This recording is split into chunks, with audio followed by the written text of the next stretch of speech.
우리 말씀 같이 한 구절 읽고 또 주의 말씀 같이 보겠습니다. 스가랴서 1장 1절 우리 한 절 같이 읽읍시다. 스가랴서 1장 1절입니다. 시작. 다리오 왕 제2년 8째 달에 여호와의 말씀이 이또의 손자 베레게의 아들 선지자 스가랴에게 임하니라 이르시되. 2021년은 스가랴서로 한 해를 시작하려고 합니다. 지난 주일날 잠깐 나눴듯이 2021년은 재편의 해 그리고 리셋의 해가 될 것입니다. 코로나로 인해서 또 많은 개인적인 사유들로 인해서 멈춰졌던 것들이 다시 시작되는, 또 멈췄던 시간이 다시 흘러가는 해가 될 것이고, 뿐만 아니라 옛 질서들이 무너지고 새로운 질서들이 세워지는 그런 해가 될 것입니다. 그것은 세상뿐만 아니라 영적으로도 마찬가지 똑같은 일이 벌어질 겁니다. 세상에서도 무너졌던 많은 것들, 특별히 코로나 팬데믹으로 말미암아 무너졌던 것들이 다시 재건되는 그런 재편이 일어날 것이고, 이것은 비단 세상뿐만이 아니라 영적으로도 똑같은 일들이 일어날 겁니다. 영적으로도 재편이 일어나는 해가 될 것입니다. 자, 재편이 일어난다고 하는 것은 뭐냐면 현상 유지라는 선택지가 없다는 뜻입니다. 현상 유지라고 하는 선택지가 없다는 거예요. 그러니까 리셋이 일어나고 재편이 일어날 때는 선택지는 둘 중 하나입니다. 대박이든지 쪽박이든지. 그래서 완전히 무너지든지 아니면 새롭게 세워지든지 둘 중 하나지 현상 유지라고 하는 선택지는 없다는 거예요. 그래서 이번 2021년은 특별히 이런 재편 가운데 또 여러분들 가운데 다 세워지는 역사들만 충만하게 일어나기를 주의 이름으로 축복합니다. 그래서 제가 주일날도 나눴지만 최고의 것을 소망하고 최악의 것을 준비하십시오. Hope for the best, prepare for the worst. 최고의 것을 소망하라고 하는 것은 믿음에 대한 얘기입니다. 믿음으로 하나님께서 제일 좋을 것을 주실 것을 계속 선포하고 취하십시오. 계속 선포하고 취하십시오. 특별히 이 재편의 해에 아주 강력하게 요구되는 것이 믿음입니다. 제일 좋은 것을 주실 것을 계속 믿음으로 선포하고 취하십시오. 낙심하지 마십시오. 위축되지 마십시오. 안 될 거야. 아니요, 이런 부정적인 마음들 품지 마십시오. 계속 될 것이라고 소망하고 믿음으로 선포하고 최고의 한 해가 될 것입니다. 주님 2021년은 이전과는 비교할 수 없는 최고의 한 해가 될 것입니다 하는 믿음으로 계속 소망하십시오. 그러나 동시에 최악의 것을 준비하셔야 됩니다. 최악의 것을 준비한다고 하는 것은 우리 마음가짐에 대한 얘기입니다. 우리의 마음을 준비시키셔야 합니다. 그것은 겸손함으로 준비시키셔야 합니다. 어떤 상황이 오더라도 주 앞에 원망하지 않을 수 있는 겸손함, 어떤 상황이 오더라도 주 앞에 자족할 수 있는 겸손함, 이 겸손한 태도를 잘 준비하십시오. 그런 사람은 설령 최악의 순간을 잠깐 지나더라도 그 최악의 순간을 지나 골짜기를 지나 위대한 승리, 최고의 것으로 변하는 그 역사를 보게 될 줄로 믿습니다. 자, 그런 여러분 되시기를 주의 이름으로 축복합니다. 자, 스가랴서로 돌아가 보겠는데요. 스가랴서는 여러분 잘 아시겠지만 성전 재건에 대한 책입니다. 특별히 16년 동안 멈춰져 있던 성전 공사가 다시 시작되는 재건에 대한 이야기입니다. 근데 제가 기도하는 가운데 하나 주셨던 감동은 모든 것이 재편되는 리셋의 해라고 하는 것과 성전을 재건하는 이 두 가지 이야기가 깊게 연결되어 있다는 거예요. 이것은 따로따로 진행되는 스토리가 아니라 두 개가 깊게 연결되어 있다는 것입니다. 왜냐하면 리셋의 해는 선택지가 두 개라 그랬죠. 흥하든지 망하든지. 그러면 누가 흥하고 누가 망하는가? 그 질문에 대한 대답은 아주 단순합니다. 성전을 소유한 자는 흥하는 거고요. 성전을 소유하지 않은 자는 망하는 거예요. 성전을 소유했다고 하는 것은 뭐냐면 성전은 하나님의 임재를 얘기합니다. 성전은 하나님의 집이에요. 하나님이 임재에 계신 곳이에요. 그래서 성전을 소유한 자라고 하는 것은 누구냐면 하나님이 임재하시는 사람, 하나님이 함께 하시는 사람, 하나님이 지지하시는 사람, 그 성전을 소유한 자, 그 사람은 이 재편의 때에 흥하게 되는 것이고, 그렇지 않고 성전을 소유하지 못한 자, 그래서 하나님이 함께 하시지 않고 하나님이 거할 룸이 없는 자는요, 이 재편의 때에 망하게 되는 것입니다.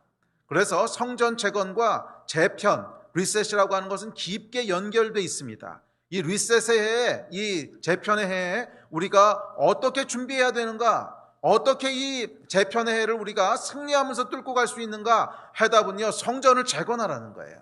우리 안에 성전을 만들려는 거예요. 그것은 무엇이냐면 하나님이 거하실 만한 환경을 만들려는 거예요. 내가 하나님이 거하실 만한 사람이 되라는 거예요.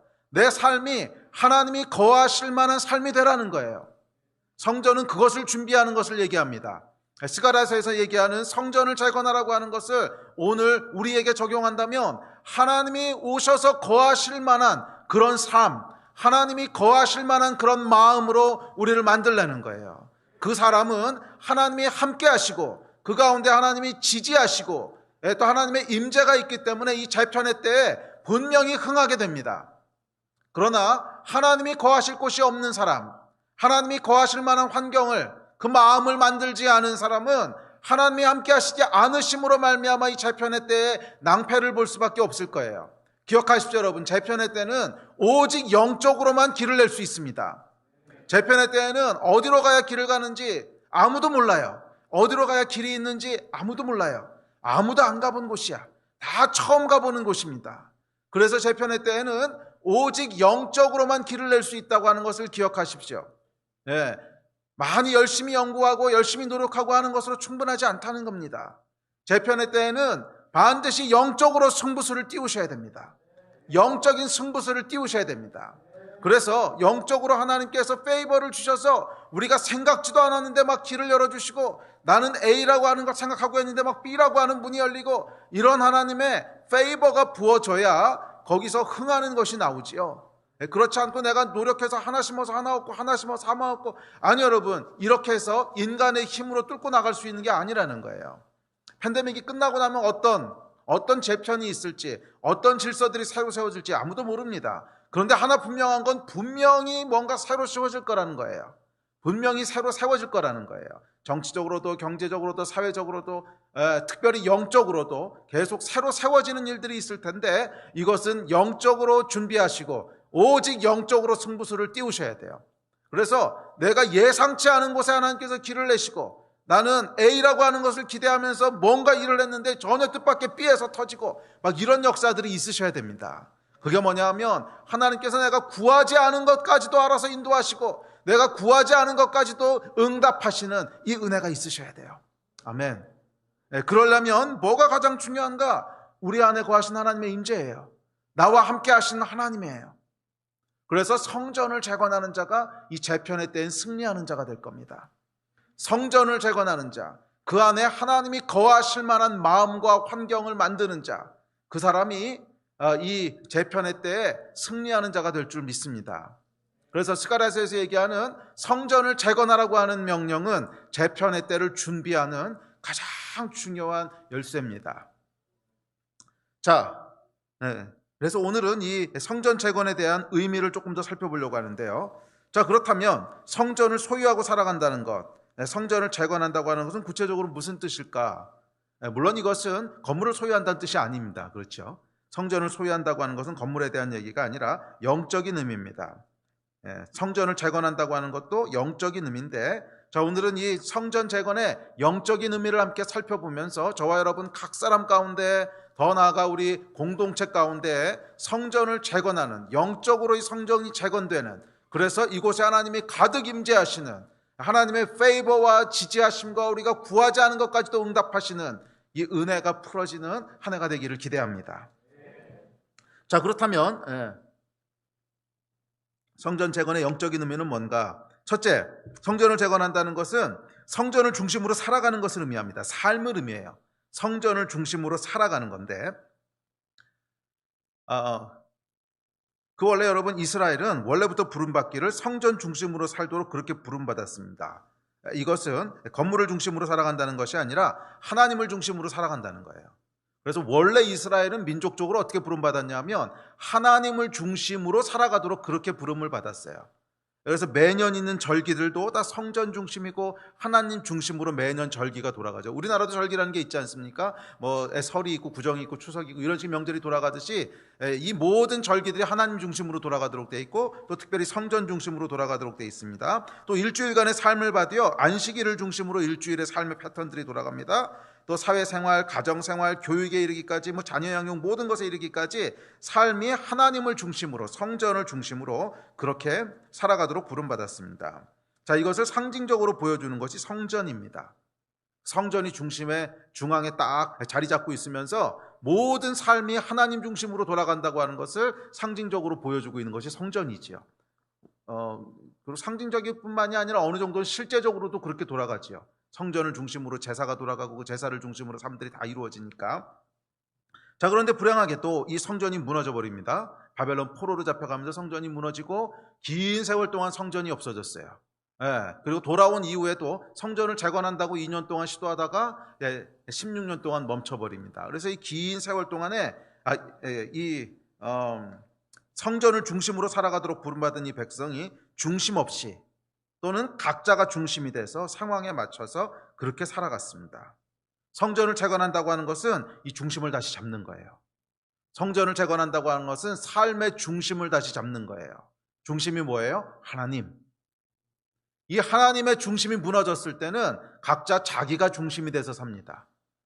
자기가 중심이 돼서 살아요. 또는 상황이 중심이 돼서 삽니다. 상황이 딱 하고 터지면요, 아이고 이 상황을 어떻게 해결하지? 그 얘기가 뭐예요, 여러분? 상황이 중심이 돼 있다는 거예요. 상황이 꽝 하고 터지면은 하나님이 중심인 사람은 뭐부터 물어봐요? 이 상황에서 하나님은 뭘 하기 원하시지?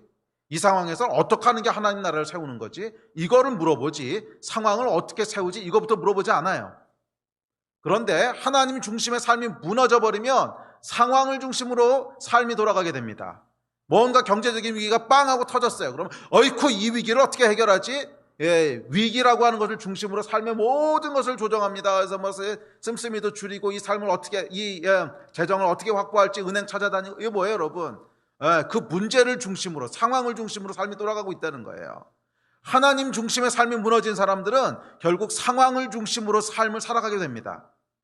또는 자기 중심으로 살아가게 됩니다. 무엇인가를 선택할 때 뭐가 나한테 유리한 거지? 뭐가 내 미래에 도움이 되는 거지? 다 자기 중심으로 돌아가잖아요. 원래 우리는 부름받기를 어떻게 부름받았냐면 하나님 중심으로 돌아가도록 부름받았어요. 하나님 중심으로 살아가도록 부름받았어요. 그런데 성전이 무너져버리고 그 긴 세월 한 80년, 90년 가까이 되는 세월 동안 이스라엘 백성이, 이 하나님의 백성이 하나님 중심이 무너져버리고 각자 상황이 중심이 되고 각자 자기가 중심이 돼서 살아가고 있는 거예요. 스가랴가 다시 성전을 재건하라 라고 말했을 때 그것에 대한 영적인 의미는 뭐냐 하면 하나님 중심의 삶을 회복하라는 거예요. 하나님 중심으로 살아가는 삶을 회복하라는 거예요. 그래서 여러분, 하나님 중심으로 살아가는 것이 성전 재건의 첫 번째 의미입니다. 자, 하나님 중심의 삶이라고 하는 것은 뭐냐면 구체적으로 우선순위에 대한 얘기예요. 하나님 중심의 삶은 단순합니다. 우선순위예요. 내 인생의 목적과 사명과 원칙과 마음에 있어 가장 앞에 있는 분은 누군가?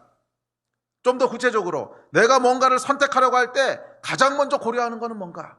이게 누가 중심이냐는 거예요. 우선순위에 대한 얘기입니다. 하나님 중심의 삶이냐 아니면 환경이나 나 중심의 삶이냐, 이것은 우선순위에 대한 얘기입니다. 내가 뭔가를 선택하려고 해요. 그럴 때 그 선택에서 고려해야 되는 맨 앞자리엔 누가 있냐는 거예요. 내가 있습니까? 하나님이 있습니까? 내가 뭔가를 선택하려고 할 때 제일 먼저 떠올리고 고려하는 건 뭐냐는 거예요. 돈입니까? 내 미래입니까? 명성입니까? 건강입니까? 가족입니까? 아니면 하나님입니까? 이 질문이에요. 하나님 중심, 성전 중심의 삶이라고 하는 건 뭐냐면 내가 뭔가를 선택하려고 할 때 제일 먼저 탁 떠오르고 고려하는 것이 뭐냐면 하나님, 이게 성전 중심의 삶이라는 거예요. 구체적으로 내가 뭔가를 선택하려고 해요. 그러면 무엇이 가장 먼저 떠오르고 무엇이 가장 먼저 고려의 대상이냐면 하나님의 나라에 도움이 될까? 내가 이 일을 하는 것이 하나님의 나라를 세우는 일인가? 내가 이 일을 하는 것이 하나님의 명성에 누가 되진 않을까? 내가 이 일을 하는 것이 하나님은 기뻐하실까? 이게 제일 먼저 떠오르는 거예요. 그게 하나님 중심으로 살아가는 것입니다. 이것 이외에 어떤 것이라도 먼저 떠오르는 것이 있다면 여러분은 여러분 중심으로 살아가고 있는 거예요.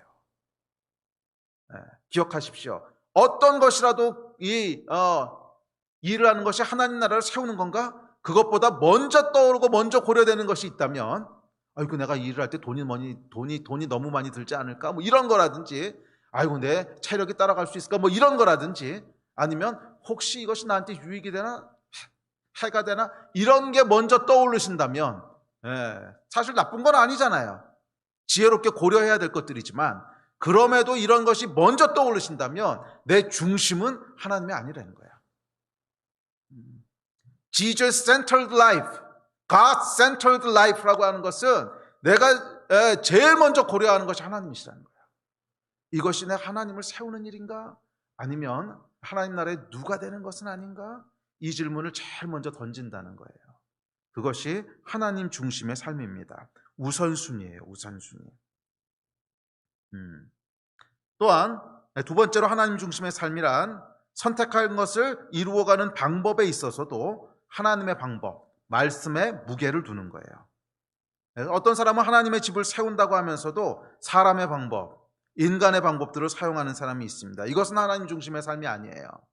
그래서 하나님 중심으로 살아간다고 하는 것은 철저히 말씀이 내 삶의 모든 규례와 원칙이 되는 겁니다. 내가 어떤 일을 해도 되는가 안 되는가? 말씀에 서락하면 하는 거예요. 말씀에 서락하지 않으면 하지 않는 거예요. 나에게 이익이 되기 때문에 하고 손해가 되기 때문에 하지 않고, 그런 것이 아니라 내가 해야 되느냐 하지 않아야 되느냐, 그것은 철저하게 말씀에 근거한 거예요. 가라 그러시면 가는 것이고, 서라 그러면 서는 것이고, 하라 그러면 하는 것이고, 하지 말라 그러면 하지 않는 것이고, 말씀이 중심이 되는 것이 하나님 중심의 삶입니다. 여러분의 삶의 원칙은 무엇입니까? 삶의 원칙은 무엇입니까? 그게 말씀인 사람, 이게 하나님이 중심인 사람입니다. 내 삶의 원칙은 성경입니다. 내 삶의 원칙은 오직 성경입니다. 내가 무엇을 할 것이냐 말 것이냐, 또 내가 갈 것이냐 설 것이냐, 이것에 내가 어떤 양심의 부담을 느낄 것이냐 아니면 자유로울 것이냐, 하여간 이 모든 기준이 뭐예요? 말씀이라는 거예요. 그게 하나님 중심의 삶입니다. 셋째 하나님 중심의 삶이란 항상 하나님을 생각하고 마음에 두는 것입니다. 하나님 중심의 삶이라고 하는 건 뭐냐면 내가 하루 중에 가장 많이 생각하는 게 하나님 생각이라는 거예요. 그거 말고 더 많이 생각하는 것이 있다면 그게 여러분 삶의 중심인 거예요. 내가 실질적으로 가장 많이 생각하는 것이 하나님인 것, 그것이 하나님 중심의 삶입니다. 그래서 하루 종일 바쁘게 다른 삶 살고 직장일하고 정신없이 살다가 일주일에 한 번 딱 주일 예배 때만 하나님 생각하는 것, 이게 아니라는 거예요. 늘 항상 하나님을 인식하는 것입니다. 목사님 그럼 직장에서 일은 어떻게 해요? 일하는 순간순간 하나님을 인식하는 거예요. 직장에서 일을 하면서도 이 일을 하는 것이 어떻게 하는 것이 하나님의 방법대로 하는 걸까? 하나님 이거를 그러니까 일은 어떻게 처리해야 되죠? 이거 해도 되는 거예요? 안 되는 거예요? 일하는 거 하나하나를 하나님과 함께 동행하는 거예요. 이해가 되십니까? 쉬지 말고 기도하라고 그랬잖아. 그렇게 하는 것입니다. 그래서 그 마음에 계속 하나님을 인식하고 생각하는 것입니다. 여러분들이 잘 아시는 코셔라고 하는 게 있죠. 유대인들은 코셔라고 하는 율법의 일종인데, 코셔는 뭐냐면 먹어도 되는 거 먹으면 안 되는 것은 먹는 것에 대한 규정입니다. 먹는 것에 대한 율법입니다. 그래서 예를 들면 유대인들 돼지고기 먹지 않지 않습니까? 돼지고기 먹지 않는 것도 이제 코셔에서, 그러니까 코셔가 법이에요. 법인데 먹는 것에 대한 법입니다. 자, 그래서 코셔에서 이제 그 돼지고기 먹지 말라 해서 못 먹죠. 또 유대인들은 보면 우유하고 고기를 함께 먹지 않습니다. 절대 우유하고 고기를 함께 먹지 않아요. 코셔에서 따로 먹으라고 규정해놨기 때문에 그렇습니다. 그래서 심지어 호텔에 가보면 고기를 담는 그릇과 우유를 담는 그릇은 분리되어 있습니다. 절대 근처에도 놓지 않습니다. 혹시라도 섞일까 봐. 아침에 우유가 나오면 고기가 안 나오고요, 저녁 때 고기가 나오면 우유가 나오지 않습니다. 자, 근데 이게 생각보다 참 복잡하고 까다롭습니다. 그래서 먹을 때마다 확인을 해야 됩니다. 먹을 때마다 인식을 해야 돼요. 이거 코셔에서 먹어도 된다 그런 건가? 안 된다 그런 건가? 그게 여러분 코셔를 주신 목적이라는 거예요. 아니 뭐 돼지고기를 먹으면 어떻고 안 먹으면 어떻습니까? 그게 하나님 따라가는 거랑 무슨 상관이 있어요? 사실 상관없어 보이지 않습니까? 그럼에도 불구하고 하나님께서 코셔라고 하는 율법을 주신 이유는 그 일을 통해서 계속 하나님을 의식하라는 거예요. 먹을 때마다 생각하지 않겠습니까? 아, 이 음식을 먹어도 되나? 안 되나? 아, 이거 하나님 먹지 말라 그러셨는데. 아, 이거 하나님 먹으라 그러셨는데. 그것을 계속 내 마음속에 인식하는 거예요. 하나님이 중심의 삶이라고 하는 것은 이런 것입니다. 내가 하루 중에 가장 많이 생각하는 것이 하나님인 것. 끊임없이 하나님을 인식하고 끊임없이 하나님을 의식하는 것. 사실 여러분, 믿음의 실제 또는 하나님의 임재라고 하는 것은 잘 생각해 보십시오, 여러분. 지금 여러분 옆에 누가 있는가 한번 보세요. 누군가 같이 있지요. 그럼 그 사람하고 여러분이 한 3시간 동안 뭔가 일을 같이 한다고 생각해 보세요. 그럼 3시간 동안 그 사람이 거기 있다고 하는 것을 계속 인식하지 않겠습니까? 계속 인식하면서 그 사람에 대해서 뭐 물어보기도 하고 부탁하기도 하고 또는 배려하기도 하고, 하여간 3시간 동안 뭔가 일을 하지만 그 사람이 거기 있다고 하는 것을 계속 인식하면서 그 사람이 있는 것을 고려하면서 일을 하지 않습니다. 그거지요. 하나님이 나와 함께 하신다고 하는 게 그런 거예요. 하나님이 함께 하시기 때문에 내가 뭔가 일을 하지만 그 하나님이 내 옆에 지금 계시다고 하는 것을 계속 인식하고, 그래서 그분을 바라보고 그분을 배려는 아닌데, 그러니까 고려도 아니고 뭐라 그래야 되나, 하여간 하나님이 옆에 계신 것을 하여간 인식하면서 일을 하는 거예요. 먹어도 돼요, 안 돼요? 안 되는군요. 해도 돼요, 안 돼요? 안 되는군요. 그게 코셔를 주신 목적이라는 거예요. 계속 하나님이 내 옆에 계신 것을 인식하라는 거예요. 아멘. 자, 그래서 민수기에 보면 이런 말씀이 나옵니다. 우리 민수기 같이 좀 읽어볼까요? 15장 38절부터 40절 시작. 이스라엘 자손에게 명령하여 대대로 그들의 옷단 귀에 술을 만들고 청색끈을 그 귀에 술에 더하라. 이 술은 너희가 보고 여호와의 모든 계명을 기억하여 준행하고 너희를 방종하게 하는 자신의 마음과 눈의 욕심을 따라 음행하지 않게 하기 위함이라. 그리하여 너희가 내 모든 계명을 기억하고 행하면 너희 하나님 앞에 거룩하리라. 자, 이 옷 단에다가요 이렇게 술을 달래는 거예요. 술이라고 하는 게 뭐냐면 이렇게 조그만 장식품 같은 건데, 약간 파란색으로 이렇게 만들어가지고 술을 여기다 이렇게 달아 놓으려는 거예요. 그 술을 담는 건, 근데 왜 달라 그랬냐면 그걸 볼 때마다 이게 왜 여기 달려 있지? 그렇지, 하나님께서 모든 계명을 지키라고 하셨지. 그거를 리마인드하기 위해서 여기다 달아 놓으려는 거예요. 이렇게 걸어가다가 이게 뭐지? 맞아, 율법을 지키라고 그러셨지. 이렇게 하라는 거예요. 그래서 파란색으로 끈을 만들고 그 끝에다가 술을 달라고 하나님께서 그렇게 명령하셨어요. 자, 무슨 말이냐면 계속 하나님을 리마인드 할 수 있도록 하라는 거예요. 계속 하나님을 의식할 수 있도록 하라는 거예요. 참 이런 거 보면 우리 하나님은 참 실용주의자세요. 참 실용주의자세요. 이상주의자시기도 하신데 그렇게 약간 붕 뜬 이상주의자가 약간 아니세요. 아주 실제적이고 구체적인 분이세요. 아주 실제적이고 구체적인 분이세요. 그냥 다 지켜라 이렇게 말씀하시면 안 지킬 게 뻔하거든. 사람이 연약하잖아요. 그러니까 잊어버릴 게 뻔하고 또 항상 하나님 염두에 두지 않을 게 뻔하지 않습니까? 그러니까 아주 구체적이고 실용적으로 매달아. 보이는 것을 딱 우리에게 주신 거야. 그래서 그거 볼 때마다 나를 기억해, 이 말씀하시는 거예요. 자, 여러분, 이 성전이라고 하는 게 정확히 이런 겁니다. 성전이라고 하는 게 그러니까 이 사람들한테 정확히 이런 거였다는 거예요. 거기 뭐 성전이 있든지 없든지 사실 하나님이 함께 하시는 거랑 큰 차이 없잖아요. 마음이 중요하지 뭐 거기 성전이 있다고 하나님이 그 성전에 계시겠고 성전 없으면 안 계시겠습니까? 그런 얘기가 아닌데도 불구하고 성전을 굳이 재건하라고 했던 이유가 뭘겠어요? 보이는 매개체를 주시는 거예요. 아주 실용적으로 주시는 거예요. 그 나라 가운데 딱 성전이 자리 잡고 있는 것을 보면서 그렇지, 하나님이 우리의 중심이시지, 이거를 계속 리마인드하게 하신 거죠. 일종의 매개체예요. 하나님 중심의 삶을 살아가도록 자극하고 격려하고 리마인드하는 매개체로 가운데 성전을 딱 주신 거예요. 그래서 청색끈하고 똑같은 겁니다. 청색끈을 볼 때마다 그렇지, 하나님 말씀을 지켜야지 이렇게 인식하듯이 성전이라고 하는 건물을 볼 때마다 그렇지, 하나님이 우리 중심이시지, 하나님 중심으로 살아가야지, 이렇게 하셨다는 거예요. 그럴 수밖에 없는 게 여러분, 사람이 어떻습니까? 보이는 것에 휘둘립니다. 보이는 것에 휘둘립니다. 그래서 방금 읽으셨던 민수기 15장 39절에도 보면 너희 자신의 마음과 눈의 욕심을 따라 음행하지 않게 하기 위함이라. 눈으로 계속 보면요, 그 보는 거에 휘둘린다는 겁니다.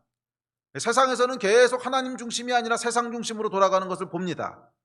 주위 앞에 사람도 그런 얘기하고 또 뭐 미디어도 보고 있으면 계속 다른 소리들이 들어오고 있는데, 그 가운데 계속 하나님 중심의 삶을 내가 지키고 유지하면서 나간다? 여러분, 거의 불가능한 얘기입니다.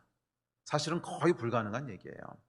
눈에 보이는 아무것도 없는데 나는 어쨌거나 하나님 중심으로 살 거야, 계속 그렇게 나가는 거 쉽지 않다는 거예요.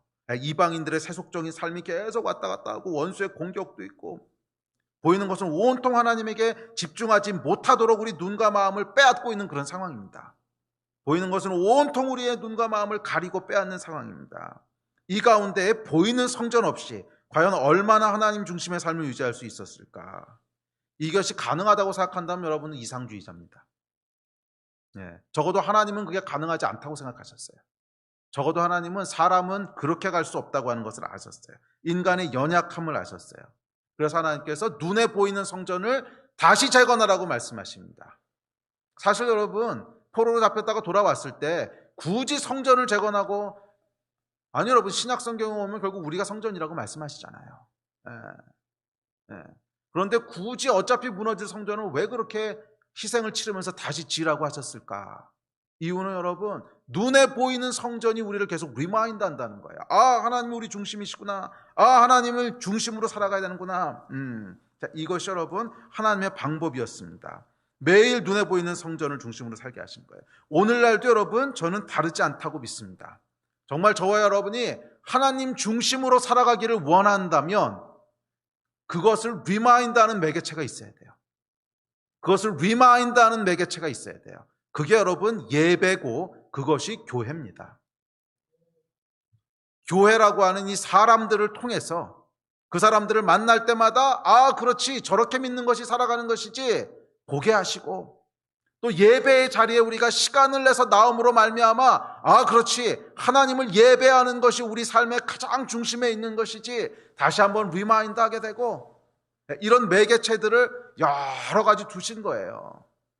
그래서 여러분들이 예배 드리는 거, 또 셀 모임 나가는 거 뿐만 아니라 우리 교회 건물도 마찬가지예요. 교회 건물, 이 모든 것이 청색줄이에요. 청색줄. 교회를 여러분 들락날락 할 때마다 뭘 생각하겠어요? 그렇지, 이곳이 하나님의 집이지. 그게 리마인드 되는 거 아닙니까? 물론 이 물질적인 건물이 하나님의 집은 아니에요. 그러나 그 집을 들락날락 할 때 우리 안에 리마인드 되는 게 있잖아요. 그렇지, 하나님의 집이지. 또 우리가 기도실에 기도하러 나올 때 무엇이 리마인드 됩니까? 그렇지, 내가 하나님의 집에 나왔지. 집에 나왔지라고 하는 것은 건물에 나왔다는 것이 아니라 그 영적인 실존 앞에 나왔다는 뜻이죠. 그렇지만 그것을 리마인드 해주는 매개체가 있는 거죠. 청색줄. 그와 마찬가지로 2021년도에 여러분들이 정말 하나님의 성전을 세우길 원한다면 눈에 보이는 것들을 무시하지 마십시오. 특별히 여러분, 2020년 한 해 동안 눈에 보이는 신앙생활들이 많이 무너졌습니다. 그렇지 않습니까? 예배도 비대면으로 드리라고 하고, 뭐 셀 모임도 못하게 하고, 이것도 못하게 하고, 저것도 못하게 하고, 많은 것이 여러분 와해되고 무너졌습니다. 그 가운데 익숙해지고 있는 사람들도 많이 나오고 있습니다. 그리고 원론적으로만 얘기한다면 뭐 그런다고 안 될 건 없어요. 어차피 신앙은 내가 하나님 앞에서 하나님을 대면하는 것이지, 무슨 건물로 된 교회에 가야지만 그것이 신앙생활이고, 교회에 가서 대면으로 예배 드려야지만 그것이 예배고, 이런 게 아니잖아요. 원론적으로 문제될 게 없습니다. 그러나 파란 줄을 끊어버렸을 때 무슨 일이 생겼을까 생각해 보세요. 왜 하나님께서 옷단에다 파란 줄을 달라고 했을까? 왜 하나님이 눈에 보이는 성전을 가운데다 세워놓으셨을까? 이유를 한번 생각해 보십시오. 이유가 있는 거잖아요. 그것이 계속 리마인드하지 않으면 성전 중심으로 살아갈 수 없다는 거예요. 사람은 참 약해서요, 잠깐만 우리가 하나님을 바라보는 것을 멈춰도 우리 삶의 중심이 어느 순간 돌아가 있습니다. 잠깐만 하나님을 놓쳐도 어느 순간 우리 삶의 중심이 딴 데로 돌아가 있습니다. 보는 것에 휘둘리고 우리 마음이 흔들리고. 그래서 하나님께서 물리적으로 보이는 것들, 눈에 보이는 것들을 통해서 하나님 중심으로 살아가는 삶을 계속 리마인드 할 수 있도록 그렇게 하시는 거예요. 그래서 여러분, 결국 하나님 중심으로 살아가는 사람은 결국 교회 중심으로 살아가는 삶입니다. 어떤 분들은 뭐 이해는 됩니다. 뭐 교회에 이제 상처를 받으시거나 또는 다녔던 교회가 굉장히 하여간 좀 어려움을 겪었거나 이러신 분들은 아유, 교회가 무슨 소용이 있어, 하나님이지. 그래서 하나님은 내가 신실하게 믿지만 교회에 대해서는 회의적이신 분들이 있으세요. 뭐 아주 원론적으로 얘기하면 뭐 불가능한 얘기는 아닌데 실제적으로는 불가능한 얘기입니다. 원론적으로는 가능할지 몰라도 실제적으로는 불가능한 얘기입니다. 눈에 보이는 청색실이 없고 눈에 보이는 성전이 하나도 없는데 하나님 중심의 삶을 계속 살겠다. 여러분, 가능하지 않아요. 인간이 그렇게 살 수 있는 게 아니더라고요.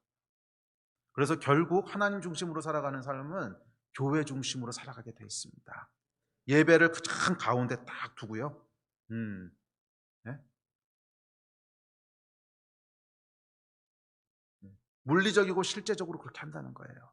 내 삶의 중심에 딱 하나님 앞에 기도하는 시간을 두고 내 삶의 중심에 교회에 가서 예배드리는 시간을 딱 꽂아놓고 물리적으로 그렇게 한다는 거예요. 또한 2021년에 하나님께서 저에게 주시는 이 다니엘 아카데미 건물, 또 교회 건물도 저는 의미가 같다고 믿습니다. 같은 의미예요. 교회가 건물이 아니기 때문에 굳이 뭐 건물 없다고 교회가 안 되는 건 아닙니다. 그러나 그 일을 통해서 하나님이 보이는 성전이 세워지는 것을 우리에게 원하신다는 거예요. 그것을 세워가는 과정을 통해서 그렇지, 우리 삶은 하나님 중심으로 돌아가는 거지, 내 삶의 가장 우선순위는 하나님이지, 그것을 계속 리마인드하게 원하신다는 거예요. 아멘. 자, 두 번째입니다. 큰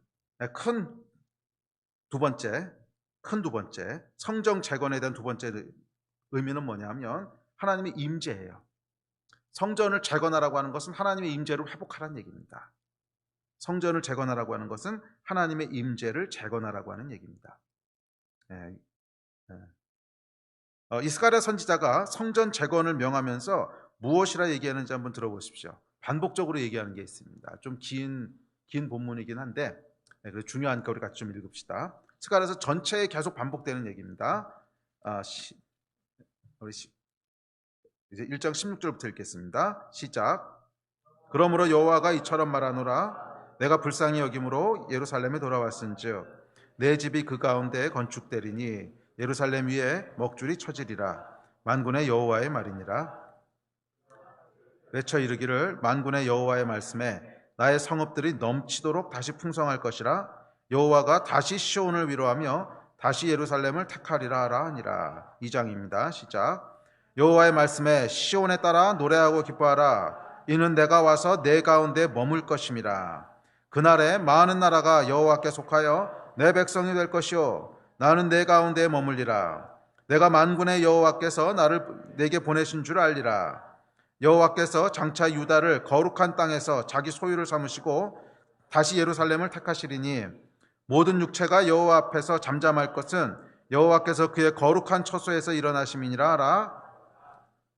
8장 3절입니다. 시작. 여호와가 이같이 말하노라. 내가 시온에 돌아와 예루살렘 가운데에 거하리니 예루살렘은 진리의 성읍이라 일컫겠고 만군의 여호와의 산은 성산이라 일컫게 되리라. 만군의 여호와가 이같이 말하노라. 길거리에 늙은 남자들과 늙은 여자들이 다시 앉을 것이라. 다 나이가 많으므로 저마다 손에 지팡이를 잡을 것이요 그 성읍 거리에 소년과 소녀들이 가득하여 거기에서 뛰놀리라. 만군의 여호와가 이같이 말하노라.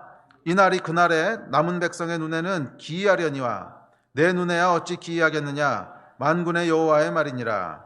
만군의 여호와가 이같이 말하노라. 보라, 내가 내 백성을 해가 뜨는 땅과 해가 지는 땅에서부터 구원하여 내고 예루살렘 가운데에 거주하게 하리니 그들은 내 백성이 되고 나는 진리와 공의로 그들의 하나님이 되리라. 9장 9절입니다. 시작.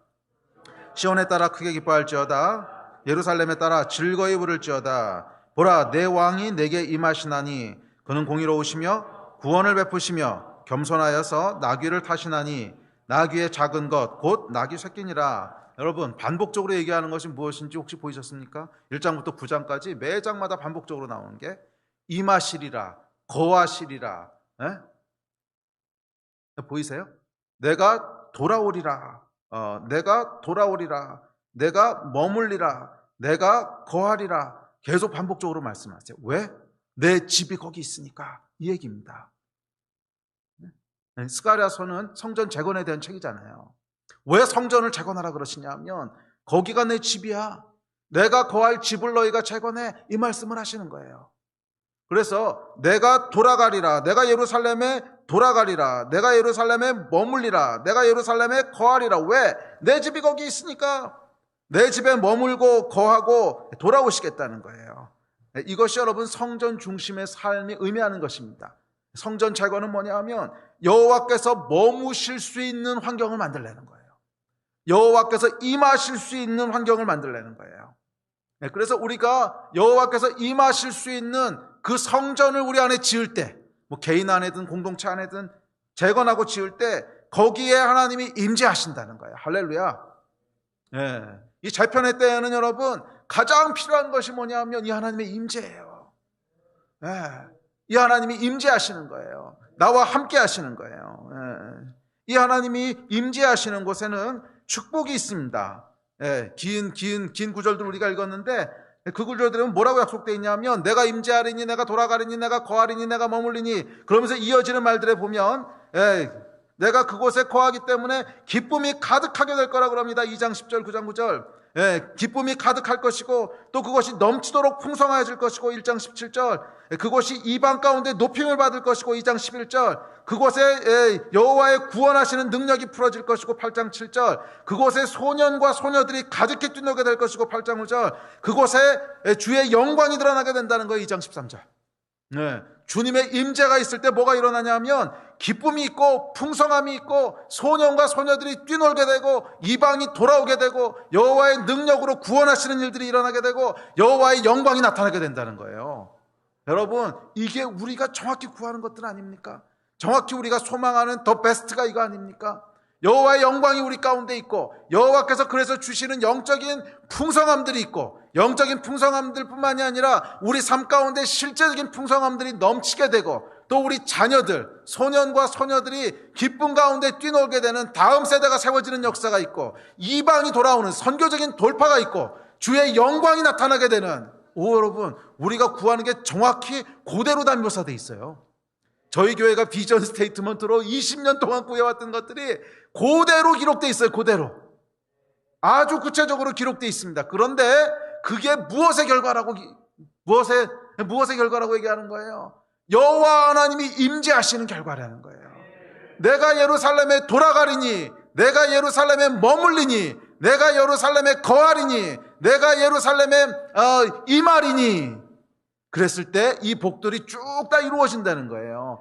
여러분, 이 소망이 언제 이루어지는 거예요? 더 베스트가 언제 주어지는 거예요? 여호와 하나님이 임하실 때 주어진다는 거예요. 결국 여러분이 재편의 때에 누가 흥하는 자가 되고 누가 더 베스트를 취하게 되는가? 여호와가 임재하시는 자예요. 그러면 어디에 여호와가 임재하세요? 예루살렘에 임재하신대요. 왜? 성전이 있으니까. 성전을 재건하라고 하는 것은 여러분 정확히 그 의미입니다. 우리 안에 하나님이 거하실 수 있는 환경을 만들려는 거예요. 우리 안에 하나님이 임재하실 수 있는 환경을 만들려는 거예요. 그 환경이 뭡니까? 하나님 중심으로 살아가는 거예요. 여호와 하나님을 가장 앞에 두고 살아가는 거예요. 여호와 하나님이 최우선 고려 대상이 되는, 그래서 항상 여호와 하나님을 생각하고 항상 여호와 하나님을 리마인드하고 내가 어떻게 될까, 우리 집이 어떻게 될까를 생각하기 전에 여호와 하나님의 집이 어떻게 될까, 내 집을 먼저 세우는 것이 아니라 여호와 하나님의 집을 먼저 세우는, 내 아젠다를 먼저 챙기는 것이 아니라 하나님의 아젠다를 먼저 챙기는, 그곳에 하나님 머무신다는 거예요. 정확히 여러분, 이 포로에서 귀환해서 성전 재건했던 이 사람들의 태도가 이거였어요. 잘 생각해 보십시오. 얼마나 많은 필요들이 있었겠습니까? 포로 생활 70년 만에 돌아보니까 황폐했습니다. 아무것도 없어요. 먹을 것도 없고 집도 없고 아무것도 없어요. 얼마나 내 중심으로 살아가야 될 일이 많겠어요. 일단 집도 만들어야 되고 먹을 것도 구해야 되고 일터도 만들어야 되고 성벽도 쌓아야 되고 수많은 아젠다가 있는데 다 접어두고 무엇을 하라는 거예요? 성전부터 지르는 거예요. 하나님의 아젠다를 최우선으로 챙기라는 거예요. 그게 성전 재건이 이 사람들에게 의미했던 바잖아요. 예, 당시 유대인들에게 의미했던 것은 다른 모든 아젠다를 다 뒤로 치우고 여호와 하나님을 최우선으로 생각하라는 거예요. 맨 앞에 여호와 하나님을 두라는 거예요. 그랬을 때 그것이 성전 재건의 의미였죠. 하나님 중심으로 살아가라는 거예요. 그랬을 때 거기 무엇이 임합니까? 하나님의 임재가 임하는 거예요. 할렐루야. 할렐루야. 이 모든 하나님의 축복이 다 임하는 한 해가 되기를 축복합니다. 자, 세 번째 의미가 있습니다. 세 번째 의미는 기도의 집을 회복하는 거예요. 성전을 회복한다고 하는 것은 기도의 집을 회복하는 것입니다. 성경에 보면 이사야서에서 이렇게 얘기합니다. 시작. 내가 곧 그들을 나의 성산으로 인도하여 기도하는 내 집에서 그들을 기쁘게 할 것이며 그들의 번제와 희상을 나의 제단에서 기꺼이 받게 되리니 이는 내 집은 만민의 기도하는 집이라 일컬음이 될 것임이라. 스가랴 때 이스라엘 백성들이 재건했던 이 스룹바벨 성전은 정확히 기도의 집이라고 묘사하고 있습니다. 스룹바벨 성전을 향해서 기도의 집이라고 묘사하고 있습니다. 자, 기도의 집이라고 하는 것은 뭐냐면 기도와 예배를 중심으로 살아가는 삶을 예비합니다. 그래서 성전을 재건한다고 하는 것은 뭐냐면 내 삶의 가장 중심에 기도와 예배를 둔다는 거예요. 내 삶의 가장 중심에 기도와 예배를, 성전을 중심으로 살아간다, 하나님 중심으로 살아간다는 것의 또 다른 세 번째 의미는 기도와 예배를 내 삶의 중심에 둔다는 것입니다. 기도의 집을 세우는 것입니다. 기도와 예배가 마음의 중심이 되는 것입니다. 우리 삶의 모든 문화와 기준과 삶의 패턴이 기도와 예배, 보이는 기도와 예배를 중심으로 이루어지는 거예요. 내 삶과 생각과 감정도 기도와 예배를 중심으로 돌아가는 거예요.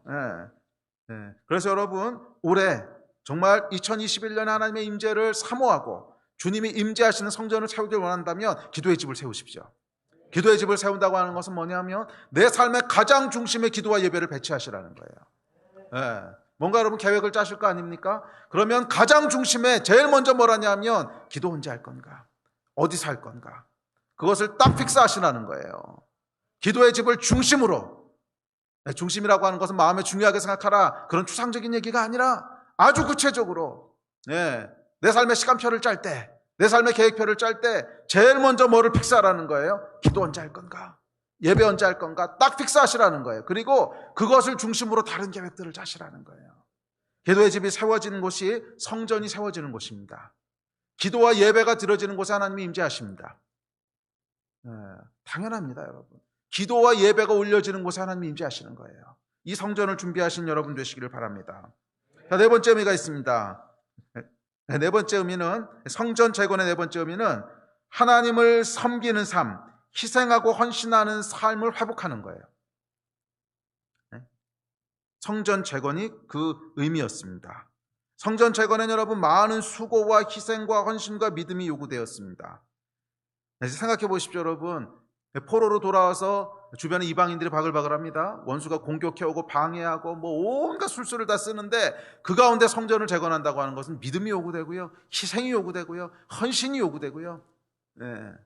성전을 중심으로 산다고 하는 것은 하나님을 섬기기 위해서 희생하고 헌신하는 삶을 얘기합니다. 잘 들으십시오, 여러분. 성전을 재건한다고 하는 것은 하나님을 섬기기 위해서 희생하고 하나님을 섬기기 위해서 헌신하고 수고하는 삶을 의미합니다. 그 과거 우리 믿음의 선배들을 보면요, 이 희생하고 헌신하는 것이 있었습니다. 그렇죠? 적어도 하나님을 믿는다, 적어도 예수를 섬긴다, 그러면 희생하고 섬기는 것들이 있었어요. 그리고 그 희생하고 섬기는 것들이 우리의 신앙을 계속 붙잡아 왔고요, 믿음의 유업들이 되었고, 희생하고 섬기는 것을 통해서 굉장한 영적인 점프들을 했습니다. 그것이 영적인 복입니다. 정말 하나님의 나라를 위하여, 여호와 하나님을 위하여 우리가 드리고, 최고의 것을 드리고, 최선의 것을 드리고, 희생하고 수고하고 땀 흘리고 눈물 흘리고 하는 이것이 여러분 영적인 복을 가져온다는 겁니다. 아멘. 이거를 회복하라는 거예요. 예, 물론 하나님 좋으신 분이십니다. 그런데 요즘은 좀 어떤 생각이 들 때가 있냐면요, 현대 기독교는 우리가 하나님을 섬기는 건지 하나님이 우리를 섬기는 건지 참 헷갈립니다. 그렇지 않습니까? 물론 하나님이 우리에게 좋은 것 주시고 또 은혜로 다 하십니다. 그래서 뭐 치유도 하시고 회복도 하시고 다 하시는데 그래도 어느 순간엔 약간 헷갈려요. 현대 기독교는 하나님이 우리를 섬기는 종교인지 아니면 우리가 하나님을 섬기는 종교인지 참 헷갈립니다. 아니요, 여러분, 질서는 명확합니다. 우리가 하나님을 섬기는 겁니다. 하나님이 우리를 섬겨주시는 것은 그냥 감사한 거고 은혜지요. 그게 디폴트가 아니에요. 설령 하나님이 나에게 아무것도 안 해주신다고 할지라도, 그리 아니하실지라도, 예, 그리 아니하실지라도, 이게 여러분 다니엘의 고백 아니었습니까? 다니엘 친구들의 고백 아니었습니까? 여러분, 복음은 명확합니다. 우리가 하나님을 섬기는 것이지 하나님이 우리를 섬기는 것이 아니에요. 2021년에 성전을 회복하라고 했을 때 우리 안에 이 영성들을 회복하라는 거예요. 우리 안에 이 영성들을 회복하라는 거예요. 하나님이 너희를 섬기는 것이 아니라 너희가 하나님을 섬기는 거야. 이거를 회복하라는 거예요. 그것이 하나님 중심의 삶인 줄 믿습니다. 그래서 과거에 우리 그 믿음의 선배들, 우리 아버님 세대만 할지라도요, 이것이 확실하셨습니다. 그래서 저희 부모님만 하더라도 교회 이제 성전 건축한다고 집을 몇 번씩 담보 잡히고요. 뭐 당연히들 그렇게 하셨어요. 장로님들 당연히 자기 집 담보 잡히고 논 팔아서 이제 건축하시고 다 이제 그렇게 하셨어요. 근데 여러분,